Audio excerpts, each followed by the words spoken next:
We provide you the platform to turn your dreams into reality. Give wings to your aspirations with KR Mangalam University. कर्मचारी भविष्य निधि संगठन ने 1 अगस्त 2025 से universal account number यानी UAN बनाने और उसे एक्टिव करने के नियमों में बड़ा बदलाव किया है।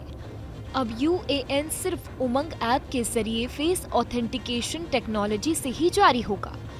ये नया नियम सभी नए कर्मचारियों पर लागू होगा।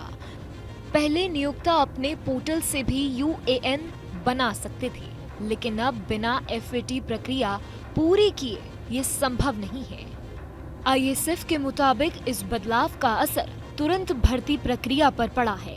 सिर्फ 2 दिनों में 1000 से ज्यादा उम्मीदवारों की ज्वाइनिंग रुक गई है, जिससे पेरोल, PF अंशदान और अन्य कानूनी समय सीमाएं खतरे में पड़ गई हैं। स्टाफिंग कंपनियों में अस्थायी कर्मचारियों की संख्या ज्यादा होती है, जहां ज्वाइनिंग और छोड़ने की प्रक्रिया लगातार चलती रहती है। FAT में हर कर्मचारी को खुद मौजूद रहना पड़ता है, लेकिन कई के पास स्मार्टफोन या फिर भरोसेमंद इंटरनेट नहीं होता। नतीजा UAN बनाने में देरी होती है और समय पर वेतन या PF भुगतान रुक जाता है।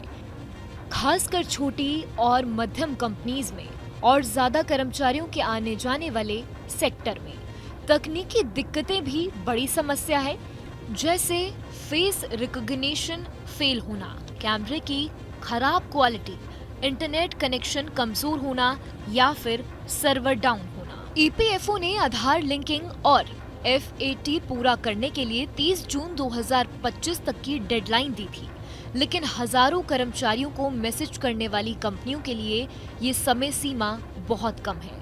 अगर समय पर FAT और आधार लिंकिंग नहीं हुई तो पेनल्टी लग सकती है या फिर PF अंशदान रोका जा सकता है, जिससे कर्मचारी को परेशानी हो सकती है।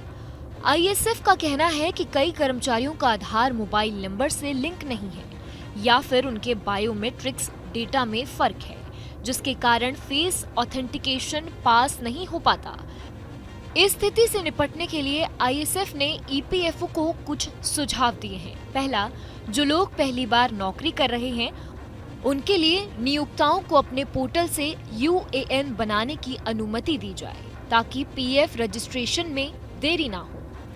दूसरा, डिजिटल ऑनबोर्डिंग और FAT के बारे में जागरूकता फैलाने के लिए कम से कम 6 महीने की छूट मिले, जिससे कंपनियां कर्मचारियों को ट्रेनिंग दे सकें और प्रक्रिया आसान हो सके।